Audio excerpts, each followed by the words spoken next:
I want to give you the ABCs to help you remain consistent with your creative endeavors in the new year. A, assess.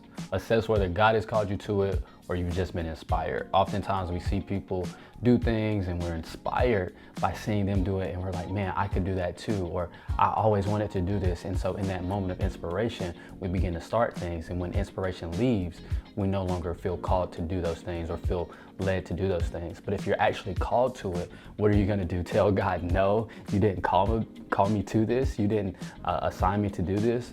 And so it changes how you approach being consistent, procrastinating, all the different things when you know that God has called you to it. B, batch. You have to maximize the moments of inspiration that you do get. You're not always gonna feel like doing or putting out the content, even if you know God has called you to it.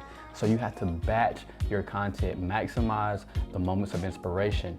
Yes, you may be desiring to put out an episode or put out content every single week, but in this moment of preparation and you have a moment of heavy inspiration, maximize that moment to where, hey, I recorded 3 episodes, or I made 3 posts that will carry me 3 weeks in to be able to batch the content to make it easier for you in those moments when inspiration leaves. I still have content on reserve. And then C, commit. Proverbs 16:3 says, commit to the Lord whatever you do, and He will establish your plans. Again, commit to the Lord, commit your way to the Lord. And so if God calls you to it, you have no choice. Your reasonable service is to remain consistent in what He called you to. That is your reasonable service. When you know that God called you to it and you commit it to Him and you give it to Him, He establishes your plans. So I hope this helps you remain consistent in the new year.